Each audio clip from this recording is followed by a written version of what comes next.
आपके सामने अभी डिलीवर करेंगे, तो आशा है आप इनको ध्यान से सुनेंगे। श्री के आगे सब धन्यवाद हमारे शिक्षक महोदय श्री गुरुदेव ठाकुर। आप सभी को जो निर्माण समिति के अध्यक्ष हैं रूपराम जी और अपने सभी शिक्षक, हल्का सा माइक नीचे रखो बस। हाँ, नहीं बोलो और नजदीक करके। और नीचे इको होती है ना वहाँ ये प्लेसमेंट ये हाँ, जो शिक्षक महोदय यहाँ पर आए हुए हैं थोड़ा सा जो शिक्षा से जुड़े हुए हैं, लाउडली, विशेष रूप से शिक्षक महोदय और जो महिलाएं यहाँ पर शिक्षिका हैं, सभी लोग यहाँ पर बैठे हैं, सभी को मैं नमन करता हूँ। और इस शिक्षक से के अपने इस वक्तव्य से प्रारंभ करने से पूर्व मैं अपनी माँ, अपने पिताजी जो मेरे प्रथम शिक्षक रहे हैं उनको मैं नमन करता हूँ, और मेरे बड़े भाई इंद्रजीत सिंह आजाद जिन्होंने मुझे कई मायने जीवन के सिखाए उनको मैं नमन करता हूँ। और सबसे अधिक जिन्हें मैं अपना प्रथम गुरु गाँव का ही मानता हूँ, डॉक्टर देवी सिंह, जिन्होंने मुझे मानवता शिक्षा के महत्व को सिखाया, जिन्होंने मुझे सबसे पहले ABCD सिखाई। आप जानते हैं कि यहाँ डॉक्टर अम्बेडकर की विचारधारा को, बुद्धिस्ट विचारधारा को और अपने हकों के लिए, अपने अधिकारों के लिए, मानव अधिकारों के लिए कैसे लड़ा जाता है, डॉक्टर देवी सिंह अशोक ने एक पुलिस की बेस्ट सर्विस के बावजूद भी इतना यहाँ जागृति का उत्तर प्रदेश और पूरे भारत में जो काम किया, उन्हें मैं नमन करता हूँ, क्योंकि कई चीज उन्होंने मुझे सिखाई। शिक्षक दिवस का तात्पर्य है कि शिक्षक अच्छा होता है तो उसके राष्ट्र का निर्माण होता है, बच्चों के भविष्य का निर्माण होता है, तो ये बहुत महत्वपूर्ण है। उन्होंने मुझे कई बातें सिखाई, मानवता किस तरह से होती है, कई चीजें उन्होंने मुझे सिखाई, तो मैं उन्हें नमन करता हूँ। और उसके हमारे अपने छोटे भाई जो जिनकी प्रेरणा से ये बहुजन क्रांति स्तंभ बना है, डॉक्टर BP अशोक, जो कि भारत में ही नहीं बल्कि अंतर्राष्ट्रीय स्तर पर लेके जाते हैं शिक्षा के क्षेत्र में, सामाजिक, आर्थिक और राजनीतिक क्षेत्र में सोशल रिफॉर्मर के रूप में वो काम कर रहे हैं। मैं बड़े भाई होने के नाते उनको जो है अपना आशीर्वाद करता हूँ कि वो इस तरह से काम करते रहे। जहाँ तक शिक्षा की बात है, शिक्षक दिवस एक बहुत महत्वपूर्ण दिवस है। आप सभी जानते हैं कि एस.पी. राधाकृष्णन 1962 हमारे प्रथम उपराष्ट्रपति थे और सेकंड राष्ट्रपति थे। शिक्षा के क्षेत्र में उन्होंने 5 सितंबर को जब उनसे इच्छा जाहिर की तो उन्होंने यही कहा कि यदि आप मनाना चाहते हो, मुझे जन्मदिन की शुभकामनाएं देना चाहते हो, तो आप इसे एक शिक्षक के रूप में बनाइए। महत्वपूर्ण होता है कि मैं प्रारंभ करूँ जहाँ तक जो लोग जिन्होंने सोशल रिफॉर्म किया है राष्ट्रीय स्तर पर, अंतर्राष्ट्रीय स्तर पर, कई महान हस्तियां रही हैं। आप तो ये सोच रहे होंगे कि मैं सारी बातों की यदि हम डॉक्टर अम्बेडकर को पढ़ें, उसके जीवन की विभिन्नताएं पढ़ें, तो मुझे ऐसा लगता है कोई भी क्षेत्र ऐसा नहीं है, अकेले आप डॉक्टर अम्बेडकर को पढ़ लीजिए, कोई क्षेत्र जीवन का ऐसा नहीं है कि हम डॉक्टर अम्बेडकर को कोट ना कर सकें। डॉक्टर अम्बेडकर के जो शिक्षक के गुरु रहे हैं, आप जानते हैं, ये सामने ज्योतिबा फुले और प्रोफेसर जॉन डुबे और कबीर दास, ये सब लोग जो है ये उनके गुरु रहे हैं। उन्होंने बहुत कुछ इससे सीखा है। आप सब सोच रहे होंगे शिक्षा की बात कर रहा हूँ, डॉक्टर अम्बेडकर की बात कर रहा हूँ। आप सब लोग जानते हैं कि डॉक्टर अम्बेडकर को भारत का जो बहुत महत्वपूर्ण विधिवेद था, अर्थशास्त्री और सामाजिक चिंतक कहा जाता है। उन्होंने जो है जो लड़ाई लड़ी, सोशल डिप्रेस्ड क्लासेस के लिए जो लड़ाई लड़ी, वो अप्रतिम है। और उनका जो सबसे बड़ा योगदान है भारतीय संविधान के निर्माण का है, जिसके अंतर्गत छुआछूत को निषेध करार दिया गया है। मैं शिक्षा की बात इसलिए कर रहा हूँ कि जो लोग धारा के विपरीत चलते, कुरीतियों को समाप्त करने का प्रयास करते हैं, उन्हें उस समय हो सकता है कि वर्तमान स्थिति और परिस्थितियों में याद न किया, उन्हें नमन ना करते हो, लेकिन आने वाला समाज उन्हें जरूर याद रखता है। डॉक्टर अम्बेडकर एक ऐसे ही व्यक्ति थे, तो उन्होंने जो किया, डॉक्टर अम्बेडकर एक महान शिक्षक भी थे। आप सब लोग आज से देखेंगे डॉक्टर अम्बेडकर महान शिक्षक। आप लोगों ने यदि डॉक्टर अम्बेडकर को पढ़ा है, आप जो है प्रोफेसर, आप जो है विधिवेत्ता कॉन्स्टिट्यूशन फ्रेम जो ड्राफ्टिंग कमेटी के रहे हैं, जब बहुत सारी चीजों में उसमें फॉलो किया है, तो डॉक्टर अम्बेडकर महान शिक्षक जी थे। मैं आपको एक एग्जाम्पल देना चाहता हूँ। सैडन कॉलेज मुंबई में वो प्राध्यापक रहे पॉलिटिकल साइंस के और हिस्ट्री के रहे, एंथ्रोपोलॉजी के रहे। उसके बाद में ये 1918 की बात है, और 1928 में गवर्नमेंट लॉ कॉलेज के प्राध्यापक होने बाद में ट्रांसफर किए। तो मैं शिक्षकों को इसलिए कहना चाहूंगा, डॉक्टर अम्बेडकर को इसलिए कोट करना चाहूंगा कि डॉक्टर अंबेडकर से जो लोग थे उसमें वर्तमान में चाहे गवर्नमेंट लॉ कॉलेज के हो सेटलमेंट कॉलेज के, उनसे लोग ईर्ष्या करते थे। ये ईर्ष्या जलन वाली ईर्ष्या नहीं थी, ये सार्थक ईर्ष्या थी। एक प्रतिद्वंद था, एक शीर्षा का जो कंपटीशन होता है। उन्होंने प्रिंसिपल ने उनसे कहा कि डॉक्टर साहब आप बताइए, हमारी क्लास में जब हम पढ़ाते हैं तो कुर्सी खाली हो जाती है, कोई आता नहीं सुनने के लिए, लेकिन आपकी क्लास में जब आप पढ़ाते हो तो कुर्सी खींच के जो लाते हैं और 40 की अधिक होती है तो पूरा खचाखच हो जाता है। क्या बात है? ये मैं निवेदन करूंगा शिक्षकों से कि महत्वपूर्ण डॉक्टर अम्बेडकर ने, डॉक्टर अम्बेडकर ने कहा था कि शिक्षक के 3 गुण होने चाहिए। 3 गुण ये होने चाहिए सबसे पहले, जब हम उन्होंने कहा कि इसकी वजह बताइए, कारण क्या है कि आपके इसका जाता है, तो मैं उनका शिक्षक में 3 गुण होने चाहिए। Number 1, he should have a complete knowledge over the subject which is he going to teach।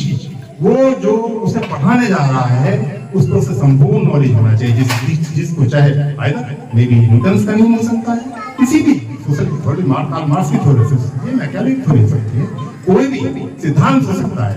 तो आप यदि उसका कमांड नहीं है, नॉलेज नहीं है, तो आप उसे नहीं बता सकते। दूसरी बात है कि आप कई बार आपने देखा होगा एमएससी पढ़े तो जो बच्चे हैं थ्रू आउट फर्स्ट क्लास, वो 5वीं क्लास के बच्चों को नहीं पढ़ा पाते। उसमें क्या है, आप ये देखिए, उन्होंने कहा कि यदि वो नॉलेज है तो उसका एक्सप्रेशन, वे ऑफ एक्सप्रेशन, उसकी अभिव्यक्ति इतनी सशक्त होनी चाहिए कि बच्चे उसे समझें और उनकी बात को पूरा करें। नंबर 3 होना चाहिए कि उसमें हेडनेस, यदि वो पढ़ाने जा रहे हैं, आप देखेंगे कई कॉलेज पढ़ाते हैं लोग तो पिन ड्रॉप साइलेंस हो जाता है। पिन ड्रॉप साइलेंस मतलब उसमें वो सम्मोहन की ताकत होनी चाहिए, उसका अपना व्यक्तित्व ऐसा होना चाहिए कि वो सामने वाले पढ़ने वाले बच्चे वो सम्मोहन और उसे देखें कि हमसे पढ़ाने जा रहे हैं, कि वो कुछ ना कुछ नया पढ़ाने। यदि 3 चीजें शिक्षक में हैं तो मुझे लगता है कि ये बहुत महत्वपूर्ण और शिक्षा को जाना चाहिए।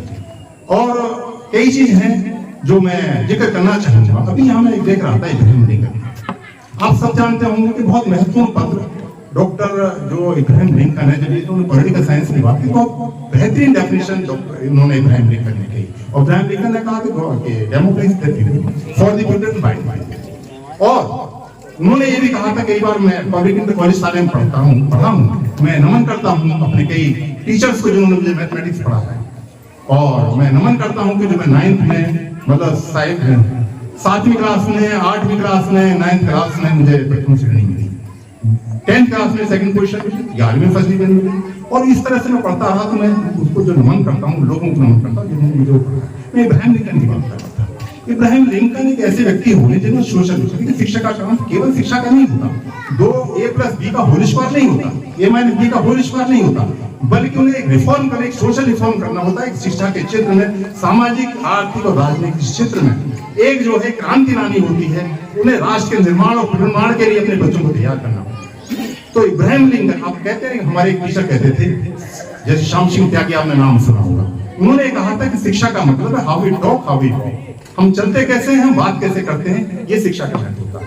यदि हम किसी के, हम सोचते हैं कि ऊपर वाला हमारे साथ में असमान व्यवहार करता है, दुर्व्यवहार करता है, तो हमें भी ये चाहिए, हम इससे अपेक्षा करते हैं कि हमारे पास हमारे समान व्यवहार करें। तो हमें तथाकथित जो निम्न वर्ग के लोग हैं, जो कहते हैं तथाकथित कह रहा हूं, हमें उनके साथ भी समानता का व्यवहार करना चाहिए। इब्राहिम लिंकन के बारे में यदि मैं कहूं तो इब्राहिम लिंकन इतने, मैं बात कर रहा था अभी, बात हो रही थी पिछली बार, उनका जो 13वां अमेंडमेंट था उनका तीसरा, जिन्होंने एक दुनिया में क्रांति का काम किया, यद्यपि उसकी कीमत उन्होंने चुकानी पड़ी। 13वें अमेंडमेंट के बाद उनकी हत्या हुई, लेकिन जो प्रोक्लेमेशन था वो 13वां अमेंडमेंट था, उसके बाद वहां की दास प्रथा को उन्होंने समाप्त कर दिया। ये थे इब्राहिम लिंकन का बेटा जब स्कूल में पढ़ने के लिए गया, तो आपको पता होगा ये सामने लिखा हुआ, इब्राहिम लिंकन ने टीचर्स को क्या कहा कि उसे लीडरशिप की क्वालिटी बताइए, उसे बताइए कि कमाए हुए जो है ज्यादा पैसे, कमाए हुए जो है वो कम पैसे अधिक महत्वपूर्ण होते हैं बजाए हुए झूठ के लिए। तो उन्होंने बहुत, ये लंबा लेटर है, उसमें ये एक ऐतिहासिक लेटर है जो कि हम सभी शिक्षकों को, शिक्षा के जगत में है, वो इब्राहिम लिंकन का वो लेटर पढ़ना चाहिए जो उन्होंने अपने शिक्षक को लिखा था, बहुत महत्वपूर्ण। तो जहां तक मैं बात कर रहा था, अभी मैं शिक्षा जगत में देखिए, न्यू एजुकेशन पॉलिसी देखिए, शिक्षा जो है समान का व्यवहार करती है। यदि हम आर्टिकल देखें, हम प्रस्तावना देखें, यदि कॉन्स्टिट्यूशन की हम प्रस्तावना देखें, तो चाहे वो जुडिशरी के लिए, चाहे वो लोग सोशल रिफॉर्मर लोग हों, चाहे वो संवैधानिक सत्ता पे बैठे हुए लोग हों, गवर्नर हो, प्रेसिडेंट हो, वाइस प्रेसिडेंट हो, यदि भारत इसकी प्रस्तावना के अनुसार काम नहीं करते, यदि जज भी प्रेजुडिस होकर काम करता है, तो मुझे लगता है कि वो समान काम नहीं कर रहा है। शिक्षा के क्षेत्र में, किसी भी क्षेत्र में उसकी वो उपलब्धि नहीं है। जहां से मैं शिक्षा की मैं बात कर रहा हूँ, मैं 3 एग्जाम्पल आपको देता हूँ, जो कि मैं सेवानिवृत्त भारतीय स्टेट बैंक से मैनेजर रहा हूँ, अभी मैंने रजिस्ट्रेशन कराया है कुछ समय पहले। तो मैं 3 आपको एग्जाम्पल देना चाहता हूँ। हमारे साथ डॉक्टर रामू सिद्धार्थ जी कोई फॉरवर्ड प्रेस के लिखते हैं, लेख लिखते हैं। अभी आज सुबह से आकर 4 लेख इस पे लिख चुके हैं बहुजन क्रांति के अंदर। अभी भी वो यहाँ पर आए हुए हैं, वो मेरे गवाह हैं। हमारे वीर सिंह जी साथी हैं, जो वाम सेल के अध्यक्ष रहे हैं, बहुत सोशल एक्टिविटीज। अभी मैंने 3 लोगों को जानता, एक उनमें से प्रोफेसर रतन लाल जी, वो यहाँ पे आ चुके हैं। रतन लाल जी यहाँ पे आ चुके हैं। डॉक्टर रितु सिंह जी, मैं क्यों कह रहा हूँ? ये कह रहा हूँ कि शिक्षा जैसी जगह जहाँ समान व्यवहार होना चाहिए, या किसी तरह का भी डिस्क्रिमिनेशन नहीं होना चाहिए, वहाँ शिक्षा के क्षेत्र में इस तरह से डिस्क्रिमिनेशन होता है, असमान व्यवहार होता है, तो राजनीतिक, सामाजिक और आर्थिक क्षेत्र में क्या करेंगे? डॉक्टर रितु को एक SC/ST एट्रोसिटी की वजह से एक काबिल प्रोफेसर दिल्ली कॉलेज से निकाल दिया, जबकि वो बहुत ज्यादा काबिल, प्रोटेस्ट किया, सब लोग जानते हैं, लेकिन वापस। मैं इस संदर्भ में जिक्र आपको करना चाहूंगा एक प्रोफेसर की डायरी। आपने सुना है कि प्रोफेसर की डायरी आप लोगों ने पढ़ा है क्या? सिद्धार्थ जी ने पढ़ा होगा। डॉक्टर लक्ष्मण यादव, जो कि गोल्ड मेडलिस्ट है इलाहाबाद यूनिवर्सिटी की, जिन्होंने 14 वर्ष डॉक्टर जाकिर हुसैन कॉलेज में पढ़ा है, उनको 14 वर्ष गोल्ड मेडलिस्ट, मतलब उनकी जो उन्हें 14वीं साल में केवल इसलिए बाहर निकाल दिया गया एक शिक्षक को, क्योंकि वो डॉक्टर अम्बेडकर की बात करते थे, समता, स्वतंत्रता, बंधुत्व की बात करते थे। वो जो विचारधारा यहाँ पे 2 चल रही है, एक वो जो असमानता को जो है उसको वो करते हैं, उसका समर्थन करते हैं, एक विचार जो समता, समानता, बंधुत्व की बात करते हैं। लक्ष्मण यादव ने के इंटरव्यू में उन्हें कहा गया कि आप चूंकि ये विरोध में बात करते हैं, आप ज्योतिबा फूले के बारे में बात करते हैं, डॉक्टर अम्बेडकर की बात करते हैं, बुद्ध के बारे में बात करते हैं, विचारधारा यहाँ पे नहीं चलने वाली। दिल्ली कॉलेज में जो कॉलेज लक्ष्मण यादव को जो मैंने रात के 2 बजे मैं देखा, मैंने बाहर निकाल दिया। बहुत दुख हो कि शिक्षा के क्षेत्र में ये सब कुछ हो रहा है। तो आप सभी शिक्षकों को, सारे लोगों को, जो लोग शिक्षा से जुड़े हैं, मुझे लगता है कि हम उसका विरोध करना चाहिए।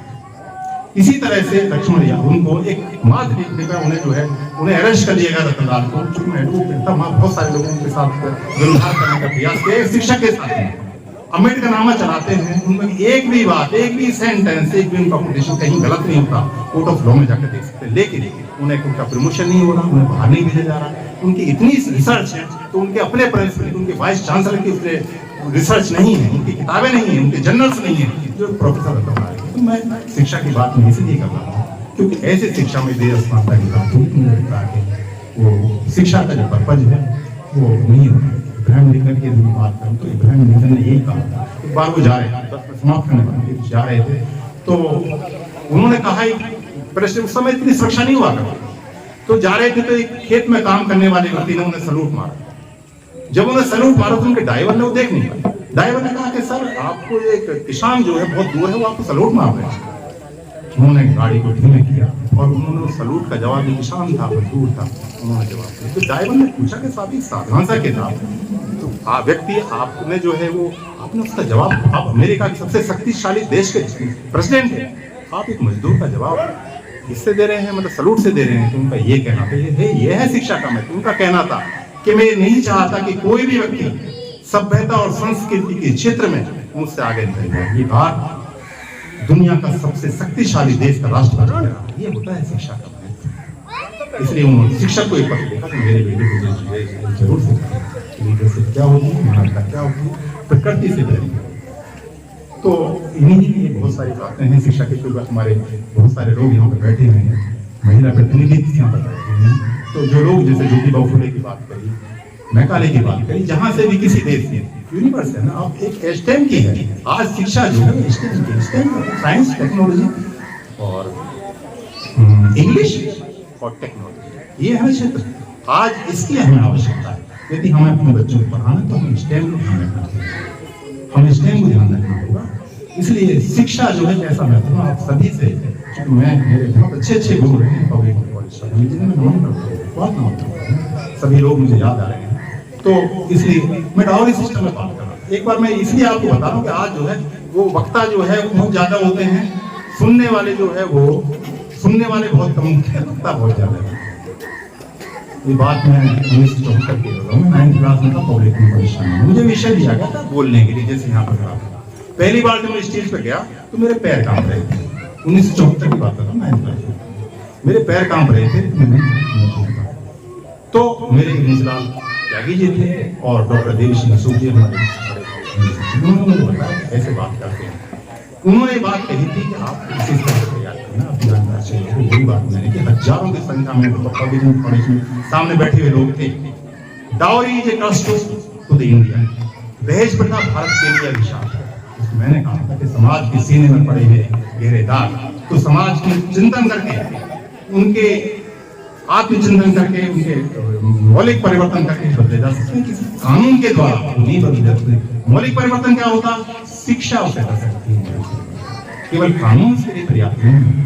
तो वो मैं प्रथम श्रेणी में, तो ये मेरे शिक्षकों का जैसे लोगों का मेरे ऊपर ये रहा प्रदर्शन रही। और आज भी मेरे शिक्षक के रूप में प्रेरणा से बहुत सारे मजिस्ट्रेट, बहुत सारे IAS, बहुत सारे, और ये सौभाग्य है इस गाँव का डॉक्टर देवी सिंह अशोक और उनके बाद उनके पुत्र डॉक्टर VP अशोक जैसे यहाँ पर प्रत्येक क्षेत्र में काम कर रहे हैं। इन्हीं शब्दों के साथ मैं अंत में सभी को, महिला शिक्षकों को, अपने साथियों को, राज्यवार से लोग आए हुए हैं, आप सभी साथियों को मैं नमन करता हूँ। और मैं इसी के साथ पुनः नमन सब लोगों से करते हुए थैंक यू। आदरणीय अध्यक्ष महोदय, आज इस शहीद स्थल पर आकर के बहुत खुशी हुई। सबसे पहले मैं इन शहीदों को नमन करता हूं और जो बहुजन नायक हैं सभी को नमन करता हूं। साथियों, ये जो शिक्षा दिवस है, शिक्षा को लोगों ने केवल किताबों तक और उन शब्दों तक सीमित कर दिया। शिक्षा का मतलब हमने समझा कि हमने जो क्लास में पढ़ा और जो डिग्रियां ली वही तक सीमित है। शिक्षा एक बहुत बड़ा क्षेत्र साथी है।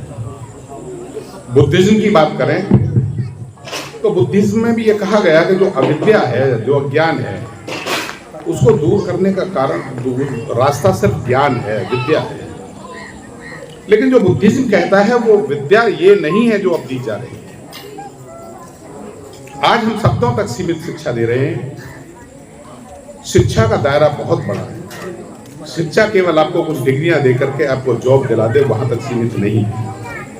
शिक्षा का दायरा मानवता का दायरा है। और इस देश के सामने अगर कोई सबसे बड़ा संकट है, और दुनिया में भी अगर वो संकट है, तो संकट ये है कि आदमी मानव नहीं रहा है। उस पर शिक्षा, डिग्रियां बहुत बड़ी बड़ी हो सकती हैं, पद बहुत बड़े हो सकते हैं, लेकिन मानवता उसके पास नहीं। मैं अब ये देखिए, ये केवल शिक्षा ही समझा सकती है साथियों। मैं जो शिक्षक है बहुत महत्वपूर्ण है। शिक्षक इसीलिए महत्वपूर्ण नहीं है कि वो उस बच्चे को तराशता है, केवल शब्दों के शब्द सिखा देता है, इंग्लिश या हिंदी जो भी सिखा देता है। शिक्षक उसे कच्ची मिट्टी के एक छोटे से बच्चे को एक इंसान में कन्वर्ट करता है, उसको परिवर्तित करता है। पहले दौर में जो गुरुजी कहा करते थे, वो गुरु उनको इंसान बनाने का काम करते हैं, और वो गुरु इंसान बनाने का काम वही कर सकता है जो ज्ञान रखता है। और डिग्रियां इस बात का सबूत नहीं होती कि ज्ञान भी है उसमें। वो इसलिए नहीं होती कि ज्ञान, जो रियल ज्ञान है, वो है जो आपके अंदर से डेवलप होता है, जो आपके चिंतन से डेवलप होता है। इस बात से नहीं कि आपने जो कुछ पढ़ लिया, मैंने कुछ नहीं पढ़ लिया, उससे मैं अज्ञानी हो जाऊँ, ये बहुत जरूरी है। तो जो चिंतन खत्म हुआ है, उसने समाज के सामने एक बहुत बड़ा चैलेंज खड़ा कर दिया। और चैलेंज ये खड़ा कर दिया कि आज समाज में, आज अखबार में अगर जितने भी आप देख पढ़ रहे हैं, दुर्घटनाएं और घटनाएं जितनी भी हो रही हैं, वो अगर वो बच्चा जो शिक्षक के माध्यम से निकला था, इस देश की शिक्षा ने उस आदमी, उस बच्चे को ऐसा क्यों नहीं बना पाई कि वो इस देश का बेहतरीन नागरिक और एक समाज का एक बेहतरीन इंसान बन पाए। ये बहुत गहरा प्रश्न है। एक उदाहरण आपने पढ़ा भी हो कि एक बार इटली की अदालत में एक शिक्षक, वहाँ बहस चल रही थी, तो वो जो जज साहब थे, उनसे किसी ने कहा कि साहब यहाँ पर इस समय अदालत के अंदर एक टीचर भी मौजूद है। तो जज साहब ने बहस को रोका और उन्होंने कहा कि शिक्षक आए हुए हैं। तो उन्होंने कहा चेयर रखिए मेरे बगल में, और उस टीचर को अपनी बगल में बैठे और कहा कि ये वो सम्मानित पद है जो एक इंसान को, एक आदमी को मानवता में कन्वर्ट करता है और एक राष्ट्र को विकास का रास्ता देता है। तो सबसे सम्मानित पद है, इसलिए उनको बगल में बैठा है। हमारे समाज में शिक्षक का बहुत उच्च स्थान है और शिक्षक, आज बात देखोगे कि हमारी शिक्षा नीति किस तरह का जो चल रहा है आप जानते हैं, लेकिन सही मायने में अगर हम मानवता नहीं सिखा पाए तो कुछ भी नहीं होगा। एक आप क्लर्क पैदा कर सकते हैं, आईएएस पैदा कर सकते हैं, लेकिन मानवता बहुत जरूरी है। इसलिए तमाम शिक्षक, तमाम जो साथी बैठे हैं, वो जिस भी दायरे में है समाज में, आज इंसान को ये समझाना बहुत जरूरी है कि वो मानवतावादी हो। आज इस प्रांगण में सभी लोग बाबा साहब के मानने वाले हैं।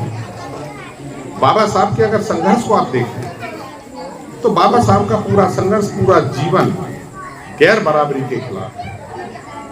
बाबा साहब मानवतावाद स्थापित करना चाहते थे। बुद्ध मानवतावादी थे, लेकिन वो मानवतावाद बाबा साहब का हो या बुद्ध का हो, वो आज भी अगर स्थापित नहीं हुआ है तो उसकी वजह सिर्फ यही है कि जो शिक्षा हम समझते हैं वो सही मायने में अपनी सही दिशा में नहीं जाती। हम अपने बच्चों को ग्रेजुएट बना रहे हैं, पोस्ट ग्रेजुएट बना रहे हैं, पर एक बेहतरीन इंसान नहीं बना पा रहे। ये इस देश के लिए बहुत बड़ी दिक्कत है। और जिस दिन अगर हम अपने बच्चों को, यहाँ जाति की बात नहीं है या किसी क्षेत्र की बात नहीं है, कोई भी राष्ट्र तब तक सक्षम अच्छा नहीं बन सकता जब तक उसके जो नागरिक वो मानवतावादी नहीं। आज जो भी न्यूज आप पढ़ते हैं, जो भी संघर्ष देखते हैं, वो तमाम इन्हीं चीजों पर है कि यहाँ पर गैर बराबरी है। अगर कोई मानवतावादी होगा, मैं दावे से कह सकता हूँ, मानवतावादी व्यक्ति गैर बराबरी में विश्वास नहीं करेगा। और अगर आज गैर बराबरी यहाँ मौजूद है तो इसका अर्थ सीधे सीधे है कि हम मानवतावादी नहीं हैं। हमारे ज्ञान में कहीं ना कहीं कमी है, हमारी शिक्षा में कहीं ना कहीं कमी है। और मैं तमाम जो यहाँ शिक्षक भी बैठे हैं उन सबका सम्मान करते हुए, आप सबका सम्मान करते हुए, बस इसी निवेदन के साथ कि हम जिस भी क्षेत्र में हों, हम बस एक बात बता दें कि हम इंसान हैं और हमारा एक दूसरे से रिश्ता है। हम मानवतावादी बन जाए तो बहुत बड़ा काम हो जाएगा। और बहुत धन्यवाद। ज़्यादातर ने झूठ पढ़ाया, असत्य पढ़ाया, गलत पढ़ाया। मैं उसके इतिहास में ज़्यादा नहीं रखता। हिंदी साहित्य का विद्यार्थी रहा हूँ तो हिंदी साहित्य में तो ज़्यादातर गलत पढ़ाया और अभी भी पढ़ाया जा रहा है। मैं दो चार बातें कहना चाहता हूँ, उसमें से जरूर कहेंगे। असहमत होंगे आप लोग, माफ करेंगे। सरकारी स्कूल में होने की मजबूरियां होंगी, उसको माफ करेंगे। पहली बात तो राधा कृष्णन किसी भी रूप में शिक्षकों के, किसी भी शिक्षक के, किसी भी विद्यार्थी के किसी तरह से आदर्श होने के किसी भी योग्यता को धारण नहीं करते। और ये मैं डॉक्टर अम्बेडकर के हवाले में, उन्होंने जो दर्शन दिया है मेरे पास उसका प्रमाण है, यही किताब है, यही पर लिखित दर्ज है। उन्होंने वर्ण जाति व्यवस्था की भूरी भूरी प्रशंसा की, मनु की भूरी भूरी प्रशंसा की, ब्राह्मण श्रेष्ठता की भूरी भूरी प्रशंसा की, शूद्र को सेवा ही करनी चाहिए, इसको महान बात। दूसरी हमारी महिला शिक्षिकाएं यहाँ बैठी हुई, उन्होंने साफ शब्दों में कहा है कि महिलाओं को सिर्फ घर और गृहस्थी संभालने से ज्यादा शिक्षा नहीं देनी चाहिए। ये भी उनकी किताब से ही होते थे।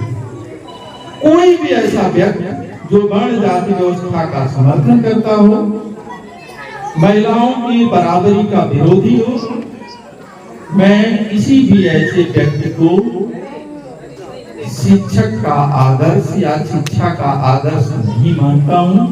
पिछले 20 सालों से मेरी स्थिति यही है और बहुत सारा मैंने लिखा, बहुत सारे लोगों ने,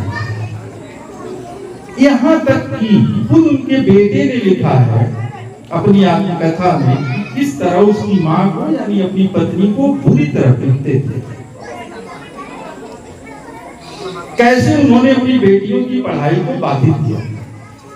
ये सब पक्का प्रमाणिक तौर पर दर्ज है। और कैसे उन्होंने जो सबसे महत्वपूर्ण किताब लिखी वो अपने ही एक पीएचडी की थीसिस विद्यार्थी की थीसिस चोरी करके उस पर मुकदमा हुआ और उसके बदले में क्षतिपूर्ति के तौर पर उन्हें काफी पैसा देना पड़ा और इसकी मध्यस्थता की श्यामा प्रसाद मुखर्जी।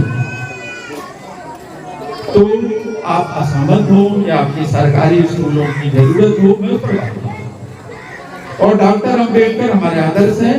तो डॉक्टर अंबेडकर ने बताया है कि कैसे ब्राह्मणवादी हिंदू फिलॉसफी को बौद्धिज्म में घुसेड़ना, बौद्ध धर्म को हिंदू धर्म का हिस्सा बनाना, गीता को बौद्ध धर्म में घुसेड़ना, ये सारे जो काम किए हैं उनसे भी व्यवस्थित तरीके से पंडित राहुल संकृत्यायन ने बताया है कि राधा कृष्णन ने दर्शन के नाम पर, फिलॉसफी के नाम पर कैसे ब्राह्मणवाद और हिंदुत्व को स्थापित किया। तो एक तो मैं बोलने में कहा कि हाँ जरूर मैं बात करना चाहता हूँ, पहले मेरी इच्छा नहीं कि किसी भी तरह से मैं इसे स्वीकार, मैं आज नहीं कहता आप माने ना माने, वो दूसरे व्यक्ति के बारे में भी दो ही आदमी हमारे देश में शिक्षक के आदर्श के रूप में सरकार की तरफ से स्थापित हैं। एक द्रोणाचार्य है, दूसरे राधा कृष्ण। द्रोणाचार्य के बारे में अच्छी तरह जानते हैं कि सिर्फ उन्होंने कर्ण को कि वो शूद्र है शिक्षा देने से इनकार कर दिया। युद्ध कौशल में जब राजवंश का निर्णय हो रहा था और अर्जुन को पराजित करने की तरफ बढ़ गया था कर्ण, तो उन्होंने कहा प्रतियोगिता में तुम शामिल ही नहीं हो सकते थे क्योंकि तुम शूद्र हो। और तीसरी बात ये कि एकलव्य के साथ जो उन्होंने किया, यानी दो महान प्रतिभाओं का गला काट के उन्होंने उस आदमी को प्रतिभाशाली घोषित किया जिसके पिता और दादाओं से वो पैसा पाते थे, जिसके राजवंश के वो गुरु थे। वो निहायत कैरियरिस्ट, मतलब अपनी नौकरी, अपनी सैलरी, और इतना ज्यादा कि जब द्रौपदी को नंगा किया जा रहा था, दुर्योधन अपने जंगल पर बैठा रहा था, वहीं बैठे थे, एक शब्द नहीं बोले क्योंकि उनकी नौकरी खतरे में पड़ जाती। कैरियरिस्ट आदमी इससे ज्यादा तब तक न्याय की बात करता है जब तक न्याय से उसका कैरियर खतरे में ना आए।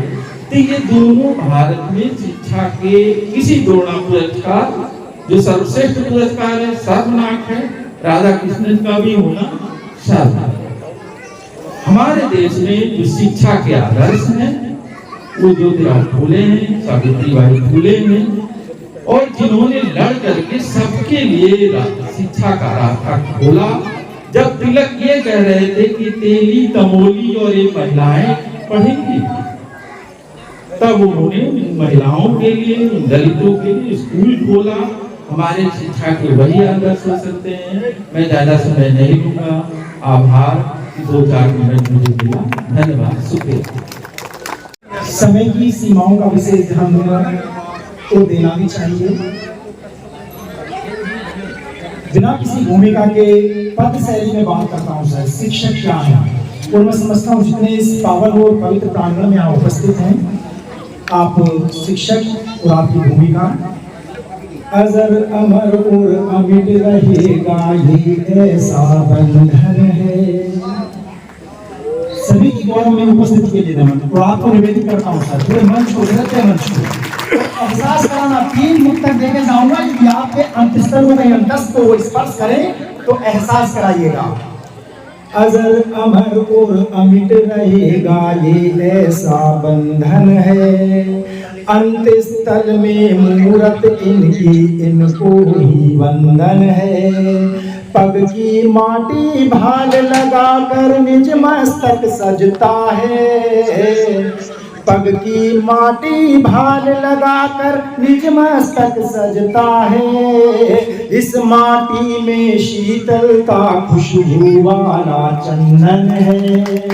इस माटी में शीतलता खुशबू वाला चंदन है। शिक्षक की ओर भूमिका देना चाहता हूँ। आज मेरा काव्य पाठ भी था गाजियाबाद, किन्हीं कारणों से मैं नहीं जा पाया। अग्रिम भटक जाए गर राह कहीं तो हमको राह दिखाते हैं। एहसास कीजिएगा शिक्षक होने का उन विद्यार्थियों से जहां रूबरू होते हैं। भटक जाए गर राह कहीं तो हमको राह दिखाते हैं। खुश रहना तुम विपदाओं में हमको यही सिखाते हैं। दर्जा छोटा कैसे कह दे माता पिता ईश्वर से। दर्जा छोटा कैसे कह दे माता पिता ईश्वर से। माता पिता और ईश्वर से पहले पूजे जाते हैं। माता पिता और ईश्वर से। और अंतिम उत्तर देना चाहता हूँ कि शिक्षक हैं बच्चों के अंतस्थल में रहते हैं। अंतस्थल हृदय। और शिक्षक हैं बच्चों के अंतस्थल में रहते हैं। विषम दिशाओं तेज आंधियों संग हम बहते हैं। पतझड़ और मरुथल में भी सींच रहे इनको। निर्माता हैं स्वर्णिम देश के लोग ये कहते हैं। निर्माता है स्वर्णिम देश के लोग ये कहते हैं। धन्यवाद सर।